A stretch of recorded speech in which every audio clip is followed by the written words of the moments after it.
दोस्तों, आप सभी का फिर से टीवीएल कोचिंग के इस यूट्यूब प्रोग्राम में बहुत बहुत स्वागत है। तो दोस्तों, आज के इस वीडियो में हम लोग 2017 आईटीआई एंट्रेंस एग्जाम जो हुआ था उसमें जो आपके साइंस के जो भी 50 क्वेश्चन पूछ लिए गए थे वो सारे 50 क्वेश्चन को इस वीडियो में हम लोग 1 बाय 1 करके पूरे फुल डिस्कस के साथ देखने वाले हैं, यानी कि पूरे सॉल्यूशन के साथ देखेंगे कौन क्वेश्चन किस तरह बनेगा। ओके, इसके पहले जो है हम 2017 मैथ के जो भी क्वेश्चन थे, यानी कि जो मैथ के 50 क्वेश्चन हो रहे थे उन सारे 50 क्वेश्चन को कर लिए हैं, यानी कि मैथ का सेशन पूरा कंप्लीट है। और ये आपका साइंस का सेशन है। अब इसके बाद जो आएगा वो आपका सोशल साइंस के सेशन आएगा। उसके बाद जो है आपका 2016 आईटीआई एंट्रेंस एग्जाम का सारा सॉल्यूशन देखेंगे। ओके, तो आई होप आप इस वीडियो को अंत तक देखिएगा, क्योंकि इसमें भी जो साइंस के क्वेश्चन है वो काफ़ी इंपॉर्टेंट है आपके एग्जाम के व्यू से।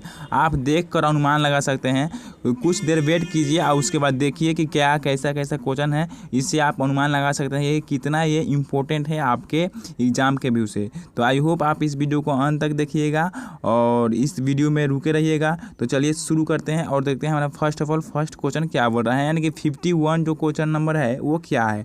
तो आप स्क्रीन पर देख पा रहे होंगे, आपका बोल रहा है कि निम्न में से किस प्रणाली में विद्युत का मात्रक एम्पियर होता है। तो किस प्रणाली में विद्युत का मात्रक जो है आपका एम्पियर होता है। तो विद्युत का एसआई मात्रक में जो होता है यूनिट वो आपका एम्पियर होता है। तो एसआई यूनिट जो है आपका होता है, इसलिए आपका एसआई प्रणाली में जो है विद्युत का मात्रक एम्पियर हो गया। ओके, तो इसलिए option number A is correct answer for this question हो जाएगा। क्यों? क्योंकि आपसे पूछ रहा है कि एम्पियर जो है वो विद्युत का किस प्रणाली के अंतर्गत इसको लाया गया है। तो एसआई यूनिट के अंतर्गत लाया गया है, एसआई प्रणाली के अंतर्गत लाया है, इसलिए ऑप्शन नंबर ए जो है आपका सही उत्तर हो जाएगा। चलिए अगले क्वेश्चन की तरफ बढ़ लेते हैं। तो अगला क्वेश्चन आपका 52 नंबर क्वेश्चन स्क्रीन पर आप देख सकते हैं। बोल रहा है कि निम्नलिखित में दूरी का मात्रक नहीं है। तो दूरी का मात्रक आप देखिएगा तो दूरी का मात्रक जो है मीटर भी होता है, सेंटीमीटर भी होता है और फुट भी होता है, यानी कि इस तीनों से दूरी को मापा जा सकता है। लेकिन आपका ऑप्शन नंबर डी में जो दे रखा हुआ है वो आपका न्यूटन दे रखा हुआ है। और ये तो एसआई यूनिट है, वो भी किसका, वो भी आपका फोर्स का, यानी कि बल का जो है आपका एसआई यूनिट है आपका न्यूटन, इसलिए Newton is the wrong answer for this question हो जाएगा, यानी कि option number D is correct answer हो जाएगा। यानी कि आपका दूरी का मात्रक जो है न्यूटन नहीं होगा, इसलिए ऑप्शन नंबर डी यहाँ पे करेक्ट होगा। ओके, तो आई होप आप इस क्वेश्चन को समझ गए होंगे। चलिए अगले क्वेश्चन की तरफ बढ़ लेते हैं। अगला क्वेश्चन 53 नंबर क्वेश्चन आप स्क्रीन पर देख पा रहे होंगे। तो बोल रहा है क्या कि विस्थापन का मात्रक होता है। तो विस्थापन का मात्रक, यानी कि जब हम आपको मैथ के सेशन में भी कुछ मैथ के क्वेश्चन कराए थे तो उसमें आपको बताए थे कि विस्थापन कहिए या आप दूरी कहिए, दोनों बात क्या होता है, सेम होता है। विस्थापन या आप दूरी कहिए दोनों बात सेम होता है। ये हमने कब कहा था, समय और दूरी जब चैप्टर पढ़ा रहे थे मैथ में उस समय कहा था। और दूरी जो है, दूरी का एसआई मात्रक जो होता है वो या आपका डिनोटेड जो होता है, किससे डिनोट किया जाता है, मीटर से, यानी कि एम से जो है डिनोट किया जाता है। तो विस्थापन का मात्रक बोलिए या दूरी का मात्रक बोलिए, दोनों क्या होता है आपका मीटर ही होता है। ओके, तो विस्थापन और दूरी जो है एक दूसरे के जो है समान है, इसलिए ऑप्शन नंबर बी जो है मीटर जो है इस क्वेश्चन का सही उत्तर होगा। कौन सा होगा आपका, option number B is correct answer for this question हो जाएगा। ओके, तो आई होप आप इस क्वेश्चन को समझ गए होंगे। तो चलिए अगले क्वेश्चन की तरफ बढ़ लेते हैं। अगला क्वेश्चन 54 नंबर क्वेश्चन आप स्क्रीन पर देख पा रहे होंगे। तो बोल रहा है कि किसी वृत्ताकार पथ पर घूमने वाली वस्तु की चाल होगा। तो आपको बोल रहा है कि किसी वृत्ताकार पथ पर, यानी कि आपका ये आपका वृत्ताकार पथ हो गया। अब इस पे घूमने वाली वस्तु का जो चाल है वो कितना होगा। तो आप यदि आपको पूछा जाएगा कि पूरा का जो है मान कितना है, तो पूरा क्या है, वृत्त के चारों तरफ के जो दूरी है वो पूरा दूरी क्या होगा आपका 2πr होगा, यानी कि वृत्त का परिधि क्या होगा, वृत्त का परिधि। परिधि किसे कहते हैं, जो वृत्त होता है उसके चारों तरफ के दूरी को वृत्त का परिधि कहते हैं। और ये आपका दूरी कितनी परिधि हो जाएगा, और परिधि कितने का सूत्र क्या होता है 2πr। और जो है इसमें जो समय लगा होगा वो आपका t होता है हो जाएगा। अब जब इस पूरे दूरी में आप समय से भाग कर दीजिएगा तो दूरी बटा चाल क्या होता है, दूरी और बटा चाल आपका किसका फॉर्मूला होता है, आपका चाल का फॉर्मूला होता है। और यहाँ से आपका चाल निकल कर आ जाएगा 2πr बटा t, क्या आ जाएगा आपका 2πr और बटा t, ये आपका चाल निकल कर आ जाएगा। और यही जो है आपका ऑप्शन में दे रखा हुआ है, कौन से ऑप्शन में दे रखा हुआ है आपका ए नंबर, यानी कि ओमेगा, यानी कि ओमेगा मतलब कि चाल बराबर आपका 2πr बटा t is the right answer for this question हो जाएगा। Option number A is correct answer this question हो जाएगा। ओके, देन आई होप कि आप इस क्वेश्चन को भी समझ गए होंगे अच्छी तरह से। तो चलिए अगले क्वेश्चन को की तरफ देख लेते हैं। अगला क्वेश्चन आपका 55 नंबर क्वेश्चन क्या बोल रहा है कि वाहनों में लगे ओडोमीटर से क्या मापा जाता है। तो वाहनों में लगे ओडोमीटर जो होता है, ओडोमीटर, ये आपका दूरी का गणना करता है, दूरी मापा जाता है इससे, इसलिए ऑप्शन नंबर ए जो है सही उत्तर होगा। इसको आपको याद रख लेना है, ओडोमीटर से आपका दूरी मापा जाता है। ओके, चलिए अगले क्वेश्चन की तरफ बढ़ लेते हैं। अगला क्वेश्चन आपका बोल रहा है कि किसी गतिशील पिंड का वेग आधा करने पर उसका संवेग हो जाएगा।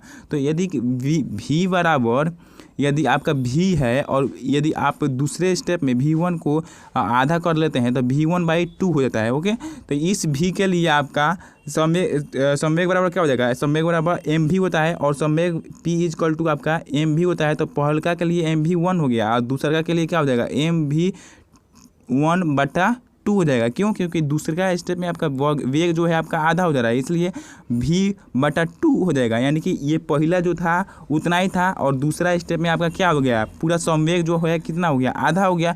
तो यानी पहला संवेग तो इतना थैले था, लेकिन दूसरा स्टेप में जब आप v को यानी कि वेग को आप आधा किए तो संवेग भी क्या हो गया, आपका आधा हो गया। इसलिए ऑप्शन यहाँ पे क्या हो जाएगा, आधा जो है option number A is correct answer हो जाएगा। क्यों, क्योंकि वेग जब आधा कीजिएगा तो आप यहाँ पे देखें कि कैसे संवेग भी आपका आधा हो गया। ओके, तो आई होप आप इस क्वेश्चन को भी समझ गए होंगे। यदि इसके बाद भी कोई कन्फ्यूजन वगैरह है तो कमेंट बॉक्स में जरूर बोलिएगा, और वो भी क्वेश्चन नंबर देकर। ओके, तो चलिए अगले क्वेश्चन की तरफ बढ़ लेते हैं। अगला क्वेश्चन 57 नंबर क्वेश्चन क्या बोल रहा है आपका, बोल रहा है कि एक चालक जो है अपनी कार को 1.8 मीटर पर सेकेंड यानी कि आपका त्वरण हो गया, एक्सेलरेशन हो गया, दर से त्वरित करता है, फिर 1.2 मीटर पर सेकेंड की दर से त्वरित करता है। इंजन द्वारा आरोपित बलों का अनुपात, यानी कि आपका बल का अनुपात ज्ञात करना है। तो बल यदि आप पहला F1 मान लीजिए या दूसरा F2 मान लीजिए। F1 के लिए आपका त्वरण दे रखा हुआ है 1.8, तो द्रव्यमान नहीं दे रखा हुआ है तो द्रव्यमान ले लीजिए m, और आपका 1.2 जो है त्वरण हो गया। ओके, 1.8 दे रखा हुआ है, और आपका जो है रेशियो में दे रखा हुआ है F2 क्या हो जाएगा, आपका द्रव्यमान वही रहेगा और त्वरण क्या मान लीजिए, यहाँ पे आपका 1/2 दे रखा हुआ है, इसलिए 1/2 यहाँ पे त्वरण ले लीजिए। अभी यहाँ पे से दशमलव और दशमलव कैंसिल आउट हो जाएगा, तो आपका क्या बचेगा, और ये m दोनों कैंसिल आउट हो जाएगा। तो ये रेशियो कितना हो जाएगा आपका 18/12 आएगा, और ये 18 रेशियो का आप कैंसिल आउट कीजिएगा 6 से, तो 36 18 और ये 6 दूना 12। आई होप आप देख पा रहे होंगे। तो यहाँ पे 3 और रेशियो में 2 जो है इस क्वेश्चन का सही उत्तर आ रहा है, यानी कि 3:2 ऑप्शन में देखेंगे कहाँ है, तो ऑप्शन नंबर डी में दे रखा हुआ है 3:2, इसलिए option number D is correct answer for this question हो जाएगा। तो आई होप आपको ये भी क्वेश्चन पूरा क्लियर हो गया होगा। इसके बाद भी कोई कन्फ्यूजन है तो कमेंट बॉक्स खाली है, उसमें बोल सकते हैं। ओके, चलिए अगले क्वेश्चन की तरफ बढ़ लेते हैं।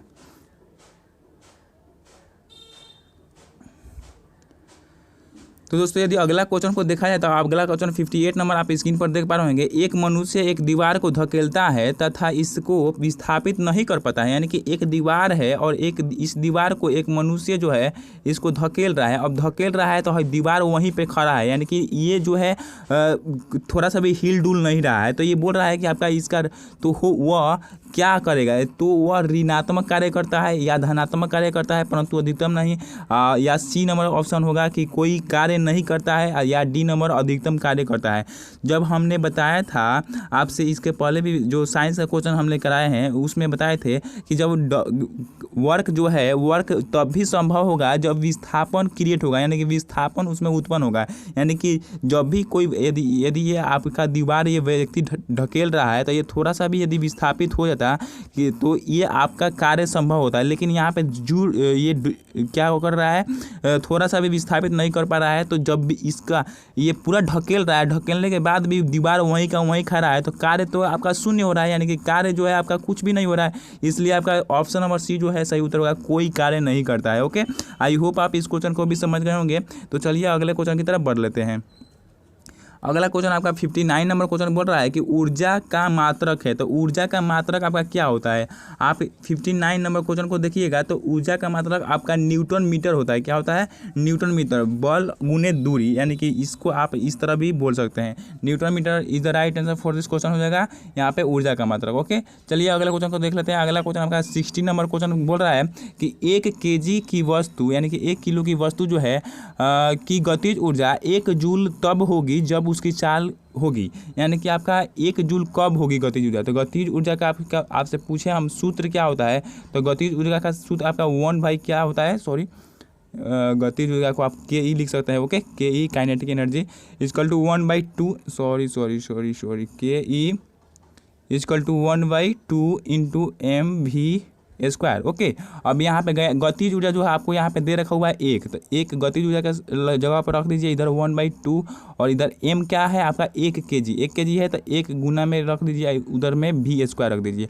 अब ये 1/2 है, 1 से गुना होगा तो 1/2 ही होगा, और 1/2 इधर जाएगा तो क्या हो जाएगा, यहाँ पे आपका 2 हो जाएगा, और इधर क्या हो जाएगा आपका v² होगा। अब v² को ये आपका स्क्वायर इधर कैंसिल आउट होगा, तो इधर क्या चढ़ जाएगा, रूट चढ़ जाएगा, तो √2 का जो मान होगा यानी कि वही आपका v का मान होगा। तो √2 का मान क्या होता है 1.37 एप्रॉक्स में आता है, इसलिए 1.4 इसको आप बोल सकते हैं। तो यहाँ पे 1.4 जो है v का मान होगा, वेग होगा, और वही आपसे पूछ रहा है वेग या चाल, बात एक ही हुआ। ओके, तो यहाँ पे ऑप्शन नंबर सी जो है 1.4 is the right answer for the question हो जाएगा। अब ये क्वेश्चन आपको समझ में आ गया है तो सही है, और नहीं समझ में आया है तो कमेंट बॉक्स में बोलिएगा, हम रिप्लाई करके भी आपको ये क्वेश्चन समझाएंगे जरूर। ओके, क्योंकि ये क्वेश्चन काफ़ी इंपॉर्टेंट है। चलिए अगले क्वेश्चन की तरफ बढ़ लेते हैं। तो दोस्तों यदि अगला क्वेश्चन को आप स्क्रीन पर देख पा रहे होंगे तो 61 नंबर क्वेश्चन क्या बोल रहा है कि किसी निकाय द्वारा कार्य करने की दर क्या कहलाती है। तो W/T यानी कि इसको आपके ये पूरा जो लैंग्वेज लिखा हुआ है इसको आप क्या बोल सकते हैं, कार्य करने की दर बोल रहा है। कार्य करने की दर जब भी आ जाए तो वो यहाँ पे आप बटा में क्या कर लीजिएगा, T ले लीजिएगा। तो W/T जो है ये किस चीज़ का सूत्र है, ये शक्ति का सूत्र है, इसलिए ऑप्शन नंबर सी जो है शक्ति हो जाएगा। कार्य करने की दर या कार्य करने की क्षमता ये सब बोले तो आपको क्या पिक करना है, शक्ति पिक करना है। ओके, तो option number C is correct answer for this question हो जाएगा। चलिए अगले क्वेश्चन 62 नंबर क्वेश्चन को देख लेते हैं। तो 62 नंबर क्वेश्चन क्या बोल रहा है कि निम्नलिखित में से कौन सी तरंग विद्युत चुम्बकीय तरंग नहीं है। तो विद्युत चुम्बकीय तरंग कौन सी नहीं है, तो आप देखिएगा तो ऑप्शन नंबर बी में ऊष्मीय तरंग, ये विद्युत चुम्बकीय तरंग है। डी नंबर ऑप्शन एक्स किरण, ये भी विद्युत चुम्बकीय तरंग है। ये गामा की तरंग है, ये भी जो है आपका विद्युत चुम्बकीय तरंग है। लेकिन ध्वनि तरंग जो है ये आपका विद्युत चुम्बकीय तरंग नहीं है, ये अनुदैर्ध्य तरंग है। क्या है आपका अनुदैर्ध्य तरंग है, तो इसलिए ऑप्शन नंबर ए जो है सही उत्तर हो जाएगा। इसको यांत्रिक तरंगे भी बोले जा सकते हैं। ओके, तो चलिए अगले क्वेश्चन की तरफ बढ़ लेते हैं। अगला क्वेश्चन 63 नंबर क्वेश्चन क्या बोल रहा है कि प्रयोगशाला में एक सरल लोलक जो है 30 दोलन प्रति सेकेंड कर रहा है, इसमें उत्पन्न तरंगे होगी। यानी कि एक सरल लोलक जो है आपका 1 सेकेंड में 30 बार, यानी कि 1 सेकेंड में आपका 30 बार जो है दोलन कर रहा है। लेकिन जो दोलन का आवर्तकाल जो होता है, ये एक आवर्तकाल वो 2 सेकंड का होता है, लेकिन ये 1 सेकंड में ही आपका 30 बार नाच जा रहा है, यानी घूम जा रहा है, ऐसे ऐसे ऐसे ऐसे घूम जा रहा है। तो ये जो इससे के द्वारा जो आपका तरंग उत्पन्न होगा वो क्या होगा, कैसा होगा तरंग, तो वो आपका बी नंबर ऑप्शन ध्वनि तरंग होगा। क्या होगा, ध्वनि तरंग। इसको आपको याद रखिएगा, जब दोलन की संख्या अधिक हो जाए और समय काफ़ी कम रहे तो उसमें जो उत्पन्न होगा तरंग वो आपका ध्वनि तरंग टाइप का उत्पन्न होगा। ओके, इसलिए option number B is correct answer for this question हो जाएगा। आई होप कि आप इस क्वेश्चन को समझ गए होंगे। तो चलिए अगले क्वेश्चन की तरफ बढ़ लेते हैं। 64 नंबर क्वेश्चन आप स्क्रीन पर देख पा रहे हैं कि बोल रहा है क्या, किसी एकांक क्षेत्रफल से 1 सेकेंड में गुजरने वाली ध्वनि ऊर्जा को क्या कहते हैं। एकांक क्षेत्रफल में गुजरने वाली ध्वनि ऊर्जा को क्या कहते हैं, तो वो आपका ध्वनि तीव्रता होता है। यानी कि इसका जो है आपका जो शक्ति पूछ रहा है, यानी कि आपका जो है आप यहाँ पे देख पा रहे होंगे कि एकांक क्षेत्रफल से 1 सेकेंड में जब भी कंपेयर वाला बात आ जाए तो आप समझिएगा कि आपका क्षमता वगैरह पूछ रहा है, तो इसलिए ध्वनि की क्षमता यानी कि ध्वनि की तीव्रता, इसलिए ऑप्शन नंबर बी जो है सही उत्तर होगा। इसके लैंग्वेज से ही आप पकड़ सकते हैं कि ध्वनि की तीव्रता जो है होगा। ओके, तो चलिए अगले क्वेश्चन को देख लेते हैं। अगला क्वेश्चन आपका 65 नंबर क्वेश्चन बोल रहा है क्या कि ध्वनि तरंगे वायु में क्या होती है। तो ध्वनि तरंगे हम आपको बताए थे कि ध्वनि तरंगे जो है वायु में अनुदैर्ध्य होती है। क्या होती है, अनुदैर्ध्य होती है, इसलिए ऑप्शन नंबर ए जो है सही उत्तर हो जाएगा। ओके, चलिए अगले क्वेश्चन को देख लेते हैं। अगला क्वेश्चन आपका बोल रहा है कि अनुप्रस्थ तरंगे उत्पन्न की जा सकती है। तो इसको आपको याद रखना होगा, अनुप्रस्थ तरंग जो है ठोस और द्रव दोनों में उत्पन्न होती है। क्या होती है, ठोस और द्रव दोनों में उत्पन्न होती है अनुप्रस्थ तरंगे। ओके, चलिए अगले क्वेश्चन को देख लेते हैं। अगला क्वेश्चन आपका 67 नंबर क्वेश्चन है, अवतल लेंस की फोकस दूरी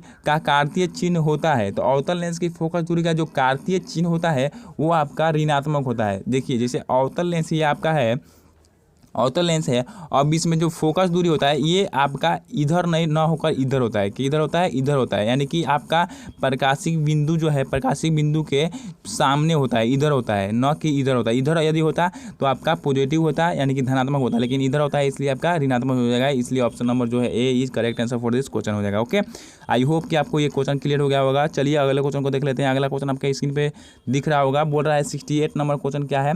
अवतल लेंस एक वस्तु का प्रतिबिंब बनाता है, वो किस प्रकार का होता है। तो अवतल लेंस में बना हुआ प्रतिबिंब आप 10th में पढ़े होंगे, जो बनता है वो आपका सीधा बनता है, आभासी बनता है और छोटा बनता है। क्यों? क्योंकि इधर से आप बनाइएगा तो ये पूरा इधर जाते हैं, क्या इधर जाते हैं, और वो भी आभासी रूप में बनते हैं। इसलिए ऑप्शन नंबर बी जो है सही उत्तर होगा। ओके, चलिए अगले क्वेश्चन को देख लेते हैं। अगला क्वेश्चन का 69 नंबर क्वेश्चन क्या बोल रहा है आपका, बोल रहा है मानव नेत्र द्वारा किसी वस्तु का प्रतिबिंब बनता है। तो मानव नेत्र द्वारा किसी वस्तु का जो प्रतिबिंब बनता है वो आपका रेटिना बनता है। इसको आपको याद रखना है, ये आप याद ही रखे होंगे, ये काफ़ी सिंपल क्वेश्चन था।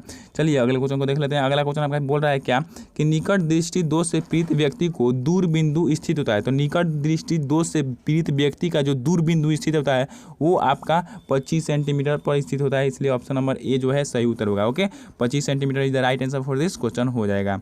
चलिए अगले क्वेश्चन को देख लेते हैं। अगला क्वेश्चन आपका 71 नंबर क्वेश्चन क्या बोल रहा है कि विद्युत ऊर्जा तुल्य है। विद्युत ऊर्जा जो है आपका किसके बराबर है। तो विद्युत ऊर्जा जो है का जो सूत्र है वो आपका VLT वोल्ट विभवांतर गुने आपका विद्युत धारा गुने समय होता है। यानी कि ऊर्जा का जो है विभवांतर यानी सब में गुना कर दीजिए, जो भी होता है वो आर को यानी कि ओम को यानी कि प्रतिरोध को छोड़कर बाकी सब में गुना कर दीजिए, वो आपका विद्युत ऊर्जा हो जाएगा। विभवांतर गुने विद्युत धारा गुने समय। ओके, तो इसको आपको याद रखना है, ये आपका फॉर्मूला है, यही आपसे पूछ रहा था। ओके, चलिए अगले क्वेश्चन को देख लेते हैं। अगला क्वेश्चन से क्या होता है, जूल होता है। इसलिए ऑप्शन नंबर बी जो है इस क्वेश्चन का सही उत्तर होगा। आई होप कि आप समझ गए होंगे यहाँ पे जूल क्यों होता है, क्योंकि ऊर्जा का मात्रक जो भी होता है वो आप जगह जूल होता है। इसलिए आपका विद्युत ऊर्जा हो या फिर किसी भी प्रकार का ऊर्जा हो, उस सब का जो है मात्रा क्या होगा, वो ऊर्जा के रूप में होगा, तो वो जूल ही होगा। ओके, तो ऑप्शन नंबर ए जो है आपका बी नंबर ऑप्शन सही होगा। ओके, तो आई होप आप इस क्वेश्चन को समझ गए होंगे। तो चलिए अगले क्वेश्चन की तरफ बढ़ लेते हैं। तो दोस्तों यदि आप 73 नंबर क्वेश्चन स्क्रीन पर देख पा रहे होंगे, तो आपका 73 नंबर क्वेश्चन क्या बोल रहा है कि किलोवाट घंटा जो है किस भौतिक राशि का मात्रक है। तो किलोवाट घंटा जो है आपका ऊर्जा का मात्रक है। क्या होता है, ऊर्जा का मात्रक है। इसलिए ऑप्शन नंबर सी जो है सही उत्तर होगा।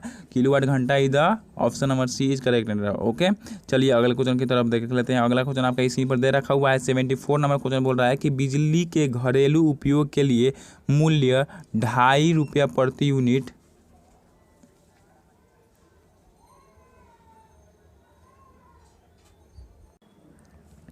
तो दोस्तों यदि आप 74 नंबर क्वेश्चन स्क्रीन पर आप देख पा रहे होंगे, तो 74 नंबर क्वेश्चन क्या बोल रहा है कि बिजली के घरेलू उपयोग के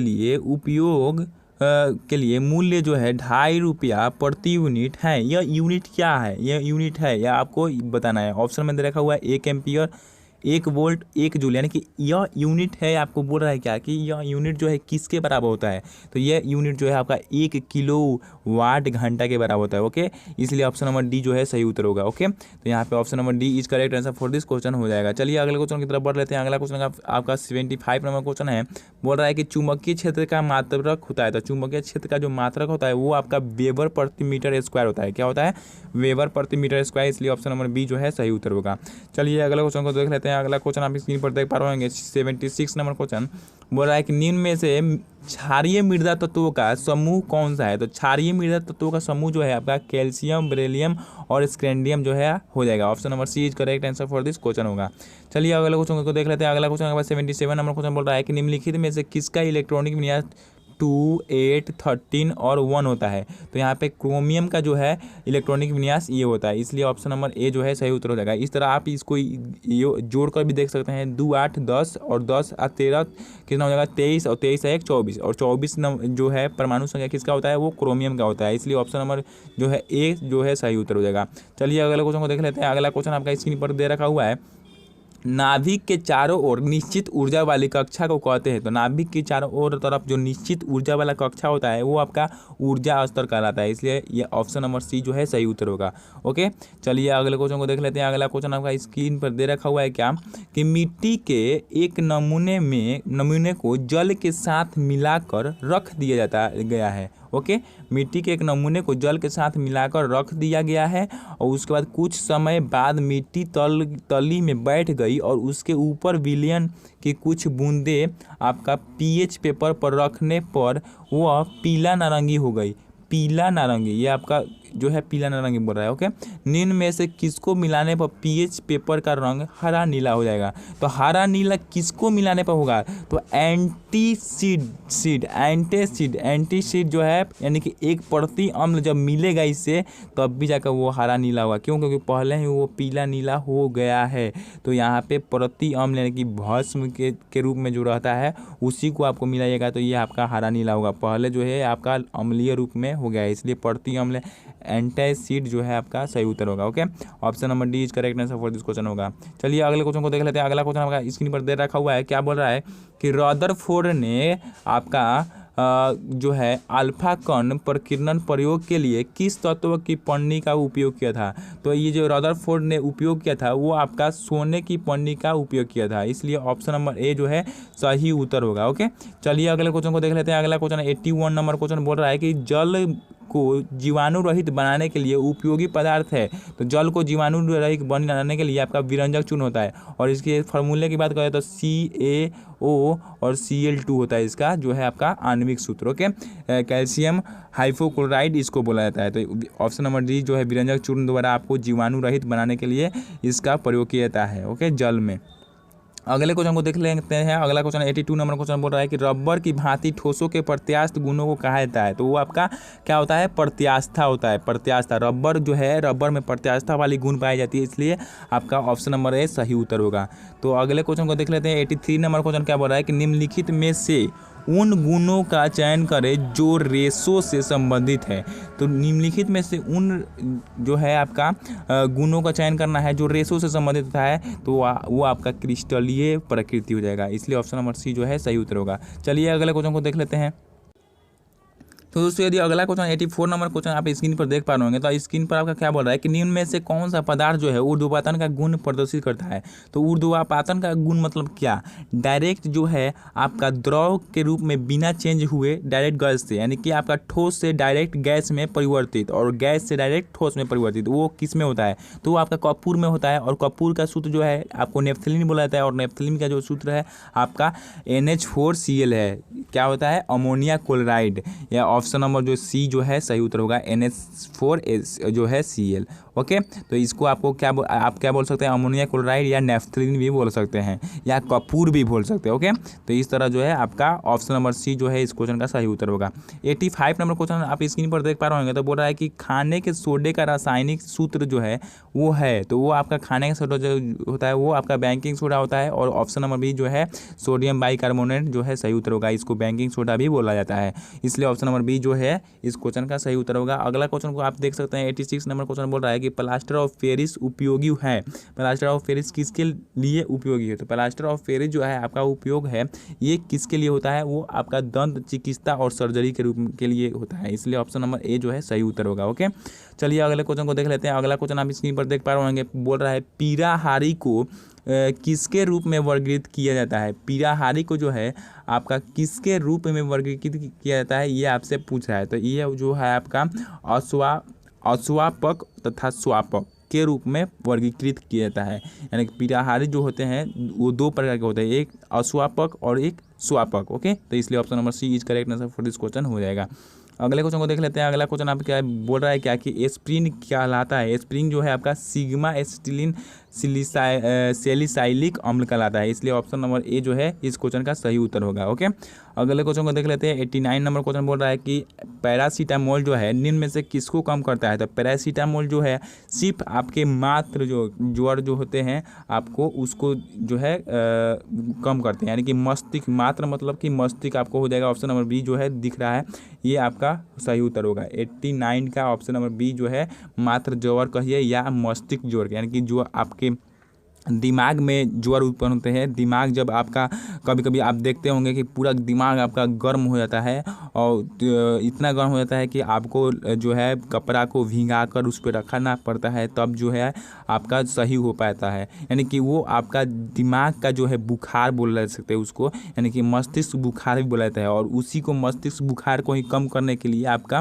पैरासीटामोल की गोलियाँ ली जाती है। इसलिए पैरासीटामोल बोल रहा है कि पैरासीटामोल निम्न में से किसको कम करता है, तो आपके मस्तिष्क ज्वर यानी मस्तिष्क में जो बुखार होता है उसको जो कम करता है। ओके, तो आई होप आप इस क्वेश्चन को समझ गए होंगे। तो चलिए अगले क्वेश्चन को देख लेते हैं। अगला क्वेश्चन आपका स्क्रीन पर दे रखा हुआ है, बोल रहा है कि निम्न में से कौन सा यौगिक जो है वायुयान में ईंधन के रूप में प्रयोग किया जाता है।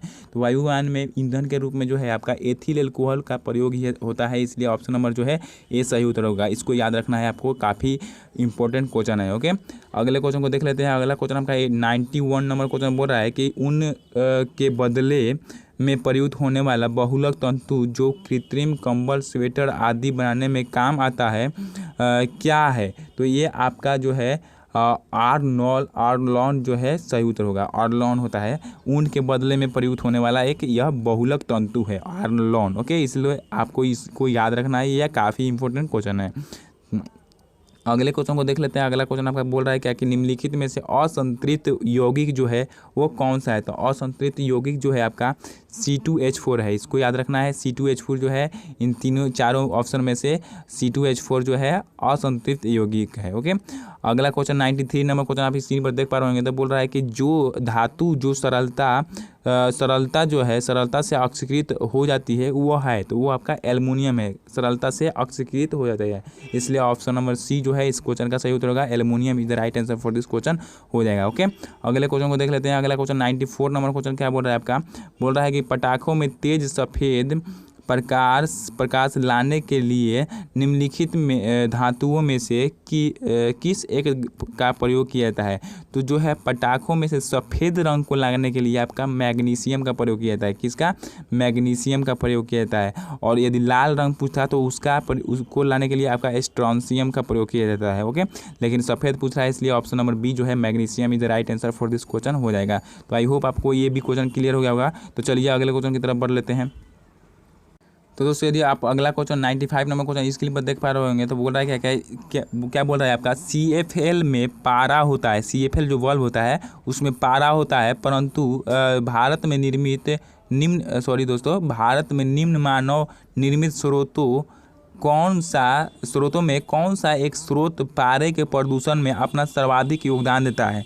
तो कोयले से चलने वाला पावर प्लांट जो होता है ये ज़्यादा जो है प्रदूषण फैलाता है। क्यों? क्योंकि ये कोयला से बनता है। और इलेक्ट्रॉनिक या आपका विद्युत से चलने वाला जो है आपका कम ये करता है, लेकिन कोयले से चलने वाला जो फैक्ट्री होती है, पावर प्लांट जो होती है, ये जो है ज़्यादा प्रदूषण फैलाती है। और यही पूछ रहा है कि जो है CFL में जो पारा होता है वो भारत में जो निर्मित होता है पारा, वो उसमें जो सबसे ज़्यादा प्रदूषण फैलता है वो किस प्रकार की फैक्ट्री से फैलता है, किस जो है अपना सर्वाधिक योगदान किस प्रकार का फैक्ट्री जो है इसमें इन्वॉल्व होता है। तो इसलिए ऑप्शन नंबर ए जो है कोयले से चलने वाला पावर प्लांट जो है सही उत्तर होगा। ओके, तो आप इस तरह भी देख सकते हैं कि क्योंकि कोयला जो है कोयला में अधिकतम कार्बन की मात्रा होती है और जो निकलेगी वो वायुमंडल में जाएगी, और वो भी जब वायुमंडल में जाएगी तो वो प्रदूषण तो फैलेबे करेगी। ओके, तो आई होप आप क्वेश्चन को समझ गए होंगे। तो 96 नंबर क्वेश्चन को देख लेते हैं।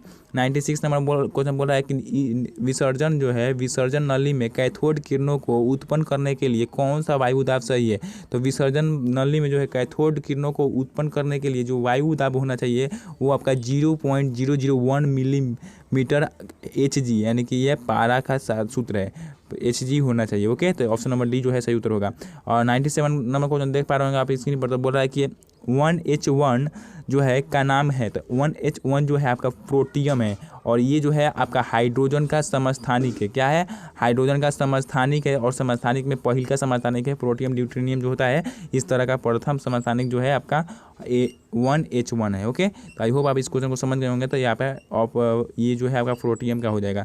अगला क्वेश्चन आप स्क्रीन पर देख पा रहे होंगे, बोल रहा है कि CNG का उपयोग किया जाता है। तो CNG का उपयोग जो है मोटर वाहनों में किया जाता है, इसलिए ऑप्शन नंबर बी जो है सही उत्तर होगा। क्योंकि आप देखे होंगे या सुने भी होंगे न्यूज़ वगैरह में कि दिल्ली में अधिकतर गाड़ियाँ जो है CNG पे से चल रही है, तो इसलिए मोटर जो है वाहनों में CNG का प्रयोग होता है। ओके, आई होप कि आपको ये याद हो जाएगा, आप याद कर लीजिएगा। ओके, चलिए 99 नंबर क्वेश्चन देख लेते हैं। गामा किरणें हैं, तो गामा किरणें क्या है ये आपको बताना है।